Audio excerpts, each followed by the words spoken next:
And we'll let you begin. Thank you. It's my pleasure to be here. I'm Fred Costello. I'm a candidate for Congress, District 6. Many people ask me why in the world would I put myself out to even run for any elected office. So let me briefly give you a little bit of a background. I was born and raised in Orlando, Florida. Went off to college, was a captain in the United States Air Force. When I came back to Florida in 1977, I moved to Ormond Beach. I've lived there for 35 years. I am a full-time practicing dentist. I'm a citizen legislator, and what that means is I don't make my living from public service. Public service costs most public servants if they have a successful career. I believe that to whom much is given, much is expected. I am well blessed, and I'm trying to do my part. It's as simple as that. When I built my dental building in 1984, had many issues with the city, with the county, with the State Department of Transportation. My office is directly on State Road 40, the entrance or the exit off of I-95. And the state would not vacate the old road, the county would not vacate the old road, the city would not vacate the old road, but nobody wanted the old road. So I could not build my building until they would vacate the road. So after we got the building built, took several years to get those approvals. I happened to be working on a fellow that turned out to be a city commissioner, and he said, if you want to make a difference, why don't you get on the planning board? So he appointed me to the planning board. Then you're chairman of the planning board. Then you find out that the fellow that I supported for city commissioner had a quadruple bypass and could not run. And so I was drafted to run for city commissioner because I didn't agree with the folks that were already in the race. Then our mayor resigned to run for state representative and told me if I didn't run for mayor, this guy over here was going to run, and I didn't agree with his positions, so I ran for mayor. I was mayor of Ormond Beach for 8 years. We ended up with the second lowest tax rate out of 16 municipalities in Volusia County, arguably with some of the finest services and infrastructure, and most people that have been to Ormond Beach agree that it's a nice place, kind of like St. Augustine, a beautiful place. I'm very proud of what we were able to do there. We have a wonderful community. Never intended to run for another office. Thought I would be mayor for a long time. There are no term limits. But the issues that began to face us were issues with the Department of Community Affairs. I call them the growth Gestapo in Tallahassee. They wanted to tell us how to grow locally, so I was committed to eliminating the State Department of Community Affairs. When the Orlando Sentinel endorsed me, they said we endorse Mayor Costello in spite of the fact that he wants to decimate the Department of Community Affairs. Pensions. I have filed a pension bill both the years I've been in Tallahassee. I've worked very hard on pensions. Local government pensions are unsustainable. They must be adjusted. So I went to Tallahassee to do some reforms, to do some tax reform, filed some bills, one of which is essentially on as Amendment 4, which eliminates the recapture for our homeowners where the value has gone down but the taxable value has gone up due to Save Our Homes. I was the prime co-sponsor of that with Representative Dorworth. So we did some tax reform, we did some pension reform. I filed the bill on the Competitive Consultant Negotiation Act, which is how local government must acquire architectural services and engineering services. We can't use a bidding process. We have to use a qualification process, and we don't get to take the best bid. So I want to, after you determine where the bright line is between highly qualified and non-highly qualified, I want there to be bidding. But architects and engineers and surveyors have a strong lobby in Tallahassee, as do most of our special interests, and I don't mean that in a negative term at the moment. I just mean we all have special interests, and so that bill was a tough one to get filed. I filed an ethics bill. I don't think that any elected official should be involved in lobbying for their position at all. I don't think we should be able to vote on it. I don't think we should be able to lobby for it. I think if it's a good enough position that the bill should stand on its own, somebody else should lobby for it. So I went up to Tallahassee with some aggressive reforms. I was excited about my role in Tallahassee, felt real good about it, but the issues that started to face us, for instance, Medicaid reform, we could not do it in Tallahassee. It has to come from the federal government, has to allow us to do that. I'm the only representative on the floor of the House of Representatives that voted against the Medicaid bill that you might be aware that over 50 counties are suing the state for. That was a bad bill. I voted against it.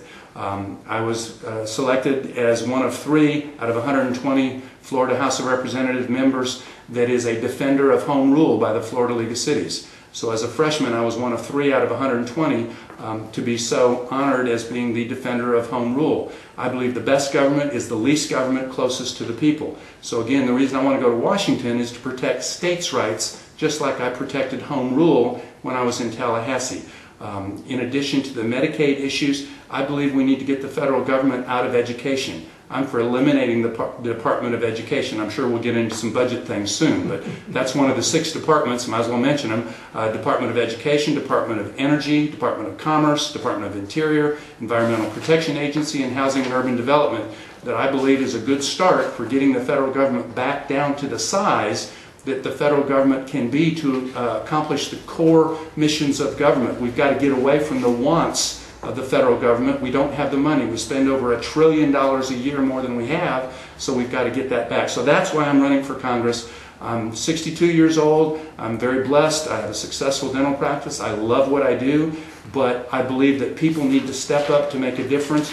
I have no vested interests. I can go to Washington without promising things I can't deliver. I can demonstrate that I've done what I said I would do at the local level and at the state level. I'm ready to be a citizen legislator. My opponents like to call me a politician because I have served locally and served at the state level, but to the best of my knowledge, I'm the only one in the race that works full-time right now while we're trying to campaign, because I must have a dental practice to go back to work if I lose, or to sell to my partner if I win. So I will continue to work hard for the residents of not only District 6. When I was a mayor, I didn't just represent Ormond Beach, I represented all of Volusia County. I was chairman of the Volusia Council of Governments, and what was good for Ormond Beach was what was good for Volusia County. When I'm a state representative and I represent part of Volusia and part of Flagler, I represented all of Volusia and all of Flagler because that's what was important to us. When I go to Washington, I'm not going to represent just District 6 or just Florida, but it's all Americans. I'm not going to Congress to try and bring home the bacon. There isn't any bacon. I'm not going to Congress to try and see how many earmarks I can create. I'm going to Congress to say that we have got to get our budget under control, we've got to cut our expenses, we've got to get back to core functions. That's what I want to be judged upon, not whether I was able to bring a road project home. That being said, out of the road budget, whatever the budget for roads is, I will fight passionately to make sure we get our fair share. But we cannot expand beyond what the budget is, because the budget must shrink to match the revenues that we have. I hope that gives you a flavor of why I'm running for Congress. I believe I'm the best candidate simply because I have a demonstrated record of standing up to do what I say I will do. I don't back down from unions. I don't back down from my own party. Give you one quick example. I was asked to run the eminent domain bill to expand eminent domain into the historic St. Augustine residential neighborhoods.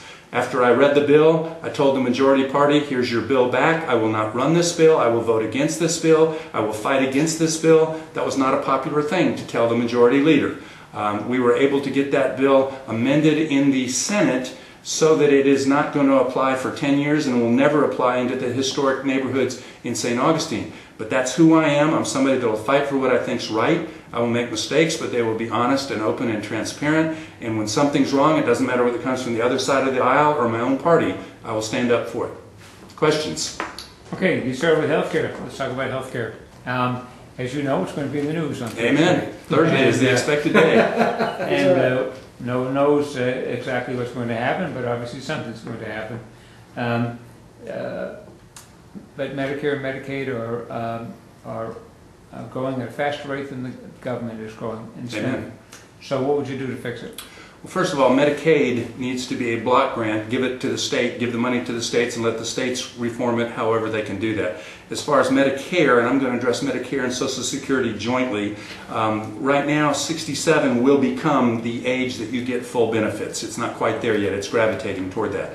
I believe that anybody that's 50 or older will continue to receive benefits as they are today, with whatever modifications might be made to those benefits, but essentially the program that's available today. If you're 45 to 50, you're not going to get it till you're 68. If you're 40 to 45, 69. If you're 35 to 40, 70. If you're 30 to 35, 71. If you're under 30, you won't get those full benefits until you're 72. Why? In 1937, when Social Security started, you got full benefits at 65, but the average age, the average longevity was 62, less than when you would get Social Security benefits. Now the longevity is about 78 and you're getting the benefits at 67, 11 years after you get them. It's unsustainable. It's got to be changed. If somebody wants to retire before 72, that's absolutely wonderful. Save the money, work toward it, plan for it. But government cannot be responsible to give you I don't want to say give in that sense, to provide Social Security and Medicare benefits to you at 67 if you're going to live to 90, which hopefully by the time the people under 30 get to their average age will be 90 for them.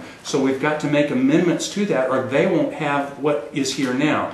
Back to your specific question about Medicare, you know, there's a number of things that we need to start with. One of them is open up competition, allow insurance companies to bid, make it so that you essentially can have a Medicare savings account where you get X amount of dollars. If you don't want to take the quote government plan, you can take those dollars and go to the private market and see what kind of a plan you might want. Let's instill some competition in this. That's the American way. Let's allow purchase across state lines. Let's make it so you don't have to have a plan that covers A, B, and C all the way to X, Y, and Z. If you only want a plan that's A, B, and C up to PQRS, let people select what they want to do. I believe that the American way is that get government out of the way and businesses will thrive. Businesses want to make a profit.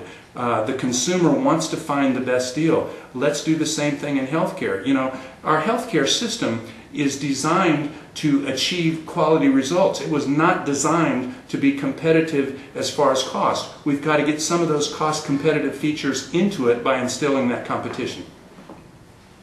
Okay, so what you do favor increasing the Social Security age? Absolutely. Okay. Let's talk about immigration. That was in the news yesterday because of the Supreme Court. Very contentious issue, and certainly within the Republican Party, contentious. You have the one sort of the hardcore, if you will. Nope, they're here illegally. And you have the business community that says, hey, we need them to keep the economy going. Where do you stand on immigration? I believe that we are a nation of laws. I believe that we must obey our laws. Now, are there laws that should be amended? I think that's a distinct possibility. Let me give an example. I know people, as probably everybody listening to this does, I know people who are here legally and have family members that want to come here, but they're on a list and they have not been able to come in, and it's been years, and they continue to wait to do it legally. I believe it is a slap in the face to them to give amnesty to the multi-millions that are here illegally. So I don't think we can just open it up and give amnesty. I am very curious to see what Senator Rubio's plan will end up being, or Governor and I hope President Romney's plan will end up being. I'm willing to look at whatever path to citizenship we might have. I currently do not favor such a plan, but I'm not naive enough to say that somebody might not come up with a fair and equitable plan. As of today, I think if you are here illegally, you should make arrangements to go home. I am on record as saying we should increase the amount of legal immigration. Let's make it easy for the ones that want to come here, but you need to go home and get in line behind the ones that have been waiting.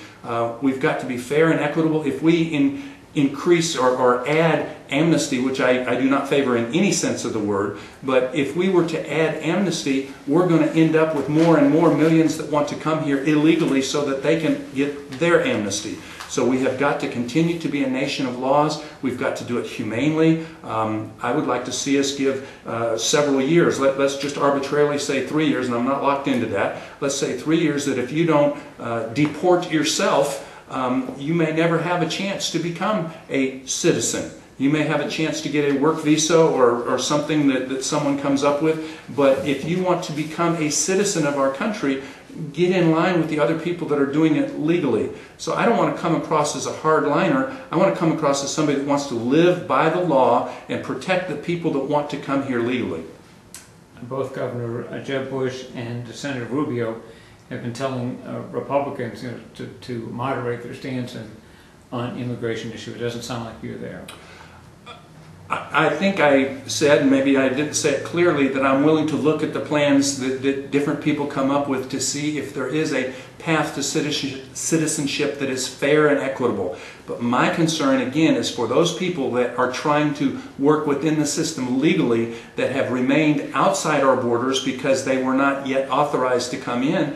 And I just think it's a huge mistake to tell the world that those of you that tried to come to our wonderful country of exceptional opportunity legally, that played within the rules, that followed the system, that we're not going to reward you for that. We're going to reward the people that came here illegally. For instance, you know, we talk about the DREAM Act, the kids.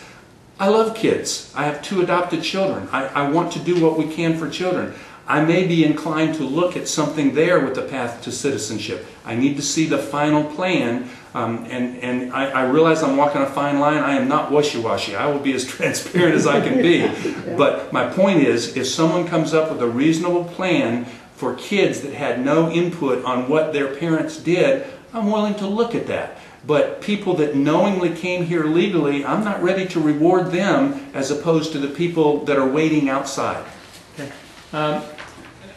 There's Mr. Norquist is going around getting people to sign no tax pledges. Have you, or will you sign one of those? You mentioned Jeb Bush earlier. I texted Jeb about a week ago. I think you may remember when this occurred in the newspaper, where it was reported that he mentioned that he had never signed a pledge. I have never signed a pledge. I will not sign a pledge other than to my God, my wife, and my country. So, no, I have not signed a pledge. I will live on my record. We ended up with the 2nd lowest tax rate in Ormond Beach after 8 years as mayor out of 16 communities in Volusia County. We cut $6 billion out of the state budget in the state of Florida. The top 5% of wage earners in the United States of America earn 31% of the income, and they pay 58.7% of the tax. I do not believe they need to be taxed more. We don't have a maldistribution of who pays how much tax. We spend too much money. So I am on record as stating that we must cut expenses. I am not going to sign pledges. For instance, I'm a fair tax guy. I believe that there are only 3 types of taxes: income tax, wealth or property tax, and consumption tax. I believe that we need to lower, hopefully totally eliminate the income tax and go to a consumption tax. There are people that would call that a tax increase because we are increasing the consumption tax, even though we would revenue neutral balance it with the elimination of the income tax. So I will not lock myself into anything with a pledge other than I will do what I say I will do. I will follow the law. I will be transparent about everything I do. I will work with anybody who has a desire to protect America's future. I don't sign pledges. Okay.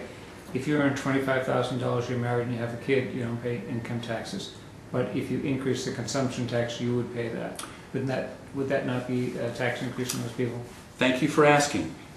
The fair tax includes what's called a pre-bate. So let's arbitrarily say $25,000 is the poverty level. I'm not sure what the actual number is, it changes. Whatever the poverty level is, you will be pre-bated, not rebated after you spend it, but pre-bated before you spend it. So all Americans, rich or poor, all Americans would pre-receive the amount of tax to cover how much tax you would pay on the poverty level income. I believe that makes it fair. Absent that, it would be very regressive.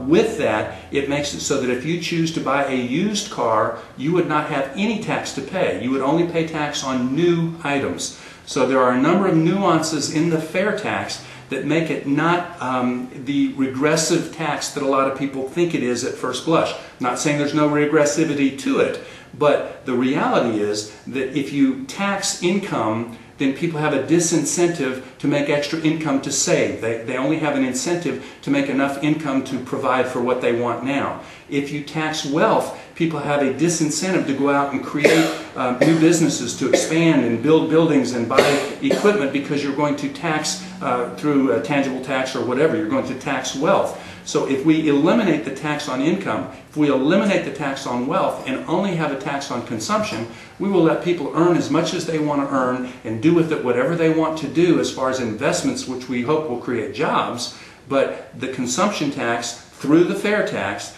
and by the way, people may come up with a nuance to it, and that's good. I would accept a flat tax as opposed, to me that's a fallback position. I think the fair tax is better, but I definitely want to get rid of the exemptions that create winners and losers. We've got to level the playing field. We've got to lower the U.S. corporate income tax from 35% down. I think 20% probably would do it. I think Canada's 15. We don't have to go all the way to Canada's, but we've got to not be the highest in the world. At 35%, we're the highest in the world. If we want businesses to come to America and our American businesses to stay here and expand, we can't have the highest corporate income tax in the world and then have these arbitrary exemptions that favor some and disfavor others. Let's get rid of all the exemptions and have a level playing field. Would you, one of those exemptions you favor getting rid of for individuals, not businesses, but individuals as a mortgage deduction? If we got rid of all exemptions, I would include mortgage interest. If there are any exemptions that remain, that's one of the ones I would keep. And the only reason I say that is home ownership is a viable way to improve community. That doesn't mean that renters can't be outstanding community members, but the statistics seem to reflect that if you have a higher level of home ownership, you have a higher level of interest in the community. So if I wanted to incent anything, I would want to incent community, building of community. I think home ownership does that. So I am for eliminating all exemptions, but if you're going to keep any, that's one I would keep, so not because of the financial benefit of it, but because it gives people another reason to want to go buy a home. We have in St. Augustine a beautiful new seawall going up, and we also have a beautiful council on aging building. Both of those were earmarks by Representative Micah. You're opposed to earmarks. Yes. Does that mean that we wouldn't get a seawall and wouldn't get a council on aging building? Today, that's correct. I supported earmarks in the past when we thought we had money, but we don't have any money. So I believe that having earmarks today is essentially the gateway to corruption. And what I mean by that is what happens is you get the seawall that you want here, and somebody has a bill that you don't agree with, and they say, I'm going to put the seawall on this bill if you'll vote for this bill. And then you end up voting for the bill you don't agree with to get the seawall. I think that's the wrong way to legislate. I think we've got to eliminate that. Now, if there is a pot of money, and let's just do a road because that makes it simple, if there's a Department of Transportation budget, I will fight passionately to make sure we get our share. That's where experience comes in. That's where my years as a mayor and my years as a state representative would help me represent us well to get our fair share. But earmarks are when you go beyond what the existing budget is. That's when you get artificial money, excess money, stimulus money, money that is fluff, money that's borrowed from China, or money that's printed that doesn't exist. That's what typically an earmark is. We can no longer do that until we get our budget under control. Now, whether it's 5 years or 10 years, or when we get our budget to match our revenue, then if you want to say an earmark is when all 435 and all 100 senators, when all the representatives get together and they say, okay, I believe that this project to protect St. Augustine, our nation's historic city, I believe that compares favorably with what you want to do in LA and what you want to do in Chicago, and I want you to know that openly and transparently by itself, voted on individually, not as part of another bill, if we want to go to that level after we have the money, then I would fight for our earmark if that is a project that the rest of the representatives felt was to the level that warranted them supporting it, but not where it gets hidden in a bill as part of something else. Okay. You gave examples of voting for a bill that you may not like because there's a provision that you do like. That's called log rolling. It's been going on as long as Congress has existed. You're saying that that would go away? I'm saying I'd like it to go away. Let me give you an example. If you remember the end of the 2011 session, when the House ended at about 1:30 a.m. and the Senate ended about 3 a.m. If you remember, the House was celebratory. Handel's Messiah played. As soon as the last vote was made, Hallelujah played. And the Senate, there were tears. One of the reasons the House was celebratory is several people, and I had a very active role in this, the corporate tax cut bill received a provision at conference. For those of you listening, if the House has a bill and the Senate has a bill and they're disparate, it goes to conference, and conference comes up with something to meld them together, and then that exact bill goes back to the House and the Senate, and you must vote up or down on that bill exactly as it is because they must be the same. A tax cut was added at conference for the Jacksonville Greyhound parimutuel card room racing facility. Aggravated me. I am opposed to gambling, but more importantly, I'm opposed to things being brought up at conference that have never been heard on the floor. They had never been before a committee in the House of Representatives. That provision had never been heard on the floor. So I'm a pretty outspoken guy, and I started gathering freshmen. I got enough freshmen together. The majority leader came over and said, "Are you really trying to get your colleagues to vote against the tax cut bill? You're going to go on record against the tax cut bill?" I said, "Of course not. I came up here to help cut taxes. I'm voting against the gambling bill, and I'm trying to get every one of my freshmen to go against it also, because you, majority leader, sir, a great, wonderful guy, you, sir, are a senior. You don't have to put up with this for another 7 years. But if we let this go by this year, every year for the next 7 years, we don't know what's going to come back at conference. But if we send a message that we will not accept provisions that were not brought up in the House or the Senate on the floor for us to vote up or down on," I said, "I won't vote for it." The House leadership, not me, the House leadership figured out how to take the good provisions, the corporate tax cut provisions, amend them onto another bill. That was the last bill we passed at 1:30 a.m. We left the gambling provisions behind, so we got around that provision. We were not forced to accept something that we had not discussed and didn't want to accept. That's what we need, is people with guts that will stand. The majority leader was not happy with me, but we got it done. Senator Thrasher, happy with you? Senator Thrasher has not endorsed anybody in this race. And in all seriousness, let me tell you. The gambling thing, he was probably in your corner. No? Well, he's the senator that got that provision placed into the bill. And let me say, let me say it was open, it was transparent in the conference. It's the culture of the legislature that those things are done. So he did absolutely nothing wrong. I want to make sure we all understand that. It's just he is in a powerful position to be able to accomplish things like that. I was in the freshman position to say, guys, do we want to put up with this for the next 7 years? My vote was no. That I don't want that. If that is a viable provision, let's have a bill and let's vote on it. There's a movement afoot led by the Koch brothers, but others as well, and that is to change the pension system, and clearly talking about it at state levels, but it's also been talked about at the federal level. Big issue, tough one. Where do you stand on that, sir?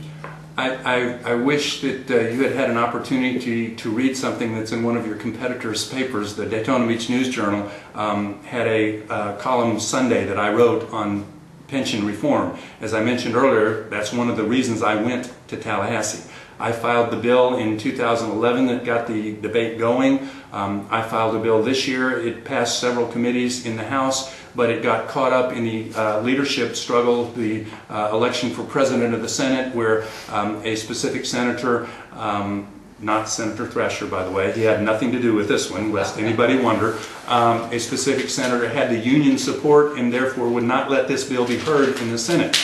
And so I am on record as we must have sustainable pension reform. We must eliminate the 175, 185 mandate that says that the premium tax dollars for your fire insurance, for instance, premium tax dollars must, by current law, be used to provide extra benefits to police and fire. We must let those premium tax dollars go to fund existing benefits. I am for eliminating the extra, I'm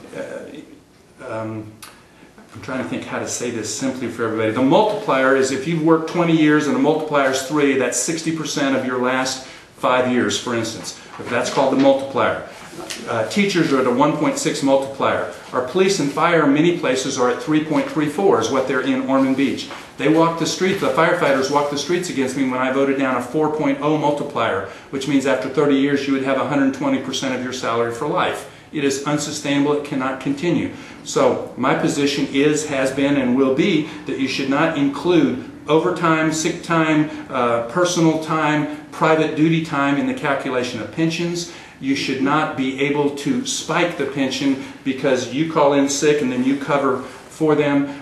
We have got to have a situation where if it's the last 5 years, if you worked in a classification for only 5 years, we need to go back 10 years. In other words, you can't work 15 years in a lower paying job and then you get a degree and now you become the manager and you're making $50,000 a year more than you made the first 15 years, and you use that calculation for your salary. That's not fair. That's not equitable to the taxpayer.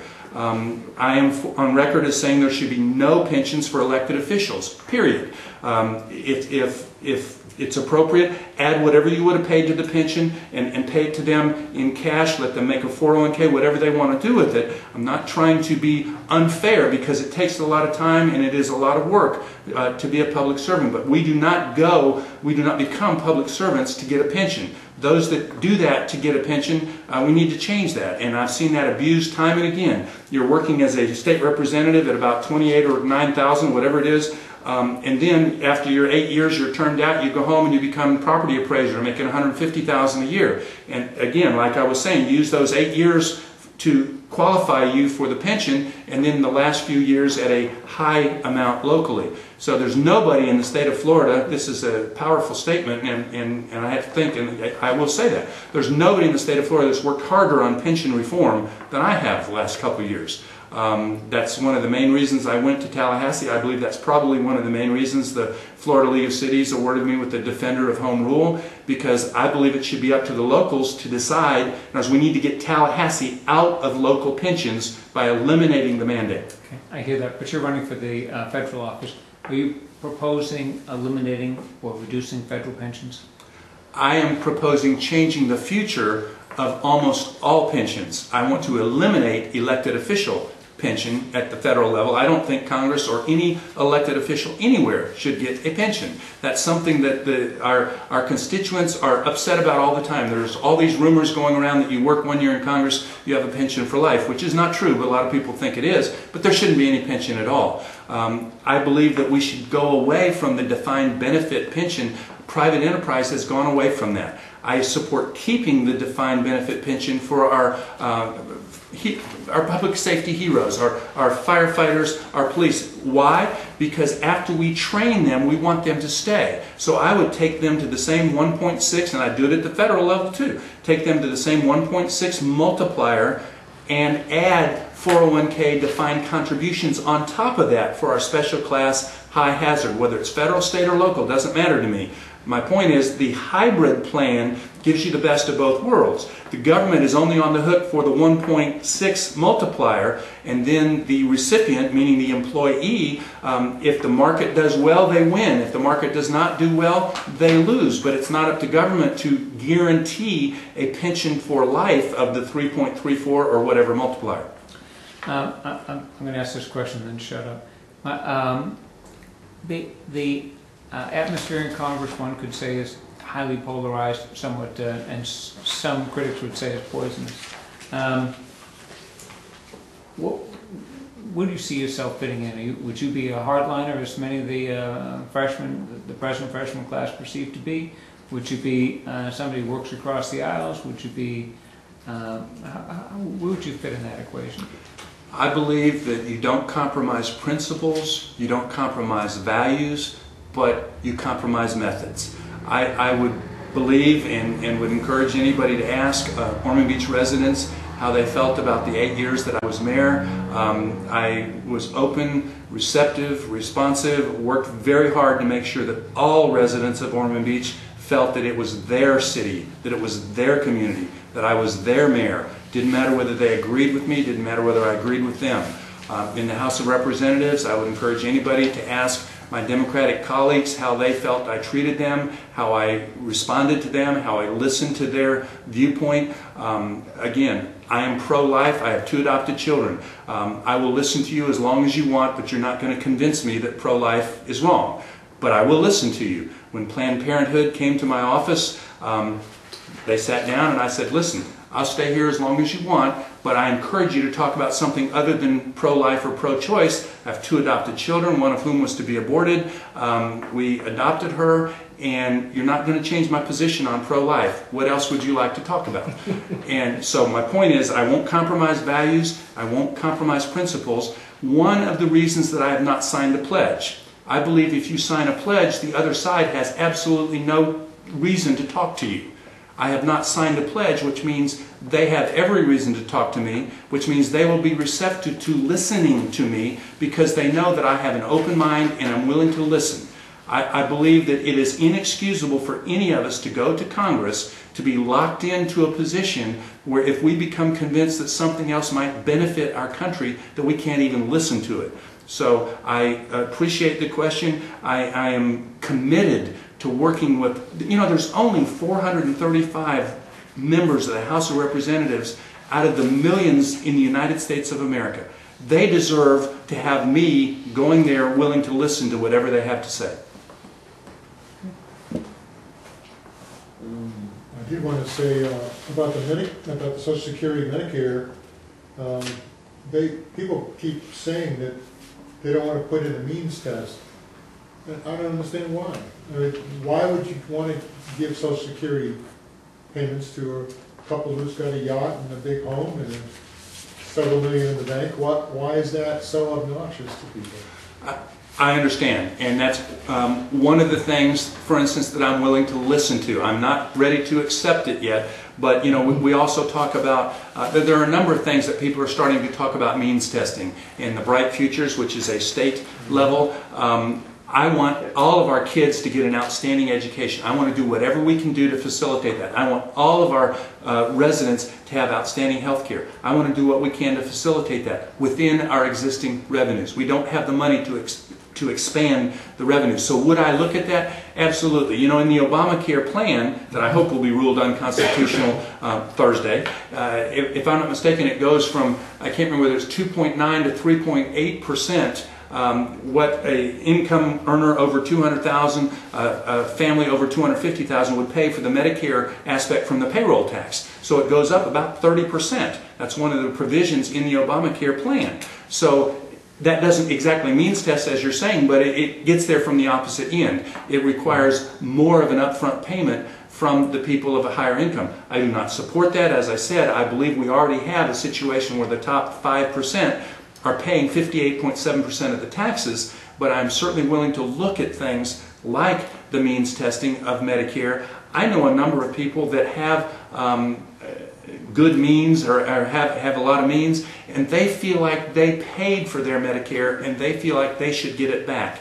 The reality is none of us pay enough into Social Security or enough into Medicare because we're all living so much longer.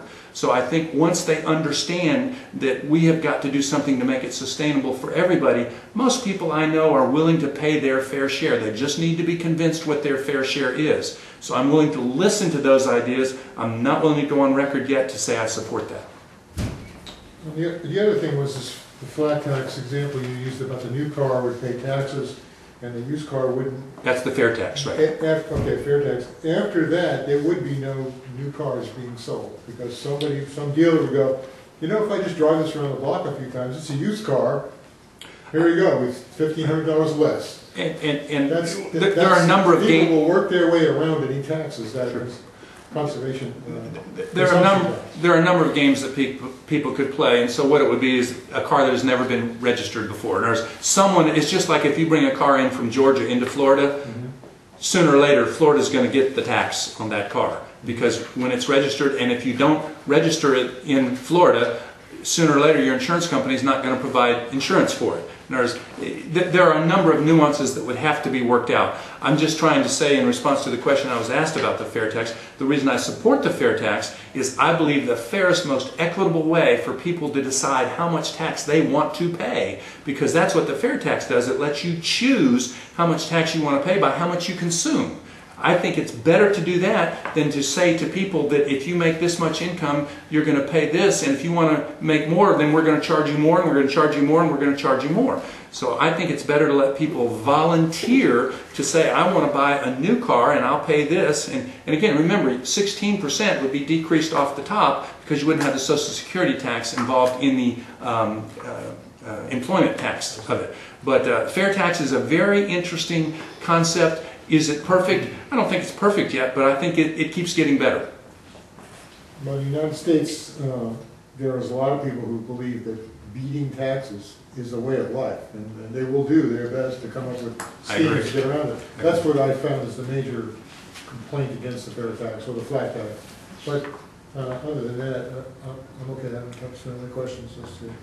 My response to that would simply be that I agree, and let's get the tax cheats out of the business of worrying about income and worrying about wealth or property, and get them into the business of deciding whether to buy new or used, or whether to buy from this company or that company. In other words, I think it's a whole lot easier to manage that and to go after that than it is to do the income that goes under the table. That's a good answer. A couple of questions. In your website, you cover a lot of ground there. I try to. I'm a transparent guy. That's pretty cool. And you talked about corporate taxes. But on your website, you also talk about removing government regulations that stifle business development, business growth. Could you expand a little more on that? You mentioned Sarbanes-Oxley, and we're pretty sure that Sarbanes-Oxley really was the conspirator to kill Kennedy. I'm pretty sure, because it's the bane of everyone's existence. But could you elaborate on some of those things you see as suppressing business? EPA, for instance, you know, we had an issue, and we still have an issue in Florida, where our Department of Environmental Protection comes up with the nutrient criteria, and then EPA comes up with some that's not scientifically based. Think about fishing, where you've got the snapper, is it the Magnuson Act? I think that's the name of it. You've got people that have never even seen a snapper telling people how many snapper they can catch. I mentioned the Department of Community Affairs, the growth Gestapo, which was state, not federal. But, you know, the Dodd-Frank, there are community banks that tell you that they can't loan money to deserving businesses, small businesses, because of some of the banking regulations. What I'm saying is that we have got to get government out of the way of the competitive market. Now, do we need to have some regulations to protect people? Yes. I'm not saying that it's just, you know, wild, wild west, free, open range. But we've gone too far. The pendulum has swung too far. So we've got to get some of these regulations out of the way and let the banker, and by the way, I would concurrently say with that the FDIC, is it up to $250,000 now? It used to be 100,000. I can't remember the threshold. 2 or 250. Yeah. Whatever that threshold is. Beyond that, there's no bailout. You know, in other words, if you loan and you lose, there's no bailout, folks. You know, buyer beware and investor beware. So I want the banks to be able to loan to the small businesses. I want the entrepreneur to be able to have access to capital if they have a history that shows they're deserving. I believe that if we turn loose the American entrepreneur, businesses will flourish, because if you know somebody that has an extra $100,000, do they want to put it in the bank at 1%, if you can get 1% now, or do they want to expand a business if they feel they have an idea and government will allow them to do that? Let's turn loose our entrepreneurs, but again, let's make sure people know that government's not going to bail you out. You mentioned also tax-free holidays for... repatriation. Yes. Could you Sure. talk about that? You know, there's a lot of comment recently about people that have shielded money and have shifted money overseas. And, you know, we all hear about GE, we hear about some fairly successful public servants that may have had money in foreign banks and things like that. Why do they do that? They do that to avoid the inordinate tax rate on some of the structure that we might have here. I mentioned that our corporate income tax at 35% is now the highest in the world. So what I'm saying is I would sponsor, I would support, I would advocate for a repatriation of foreign-held money if that money is used to invest in businesses, whether it be in equipment for manufacturing, must be invested in a capital investment that brings jobs. It's all about the jobs. If we can get Americans back to work, then our Medicaid expense goes down, the cost of government services goes down because we have people putting into the system instead of taking out of the system. So I would give a 3-year holiday, give people time to plan. Okay, I got this money over here, I want to bring it here, and I won't have to pay tax on it if I invest in this type of structure and create some jobs. Okay. Margaret? You talked about all the departments you would want to eliminate, and education strikes a nerve because quite frankly, the state government in Florida has been gutting our education system and putting too much of a burden back on local taxes and local taxpayers. This district alone, $47 million in 5 years. So where does that money come from if we don't have the federal involvement in our school districts? Who's going to pick up the bills? I have a feeling you're not going to like this, but this will show you how transparent I am. Okay. Number one, the federal government doesn't have any money. That was Chinese money or printed money that came from the federal government to the local schools. It was not federal money. We spend $1 trillion more than we take in, so any money that we get basically is either borrowed from China or printed. Okay. As far as education, I believe the best education is the education closest to home, just like the best government is the least government closest to home. I want to get the federal government out of the regulating, out of the race to the top, out of the different aspects of what they're trying to do to... If American education was rated highly, but we're 27th in the world, the success rate of American education compared to the rest of the world is not good. If it was good, I might change my opinion, but it's not good. Let me talk about the 47 million you mentioned. If you look at the graph of the amount of money that the state puts into local education, you will see a spike that happens to be coincident, not happens to be, it is purposefully coincident to, anybody know what I'm talking about? The class size amendment. In other words, that was capital dollars that the state had to put in response to the class size amendment. So yes, there were about 3 to 5 years where the state greatly increased the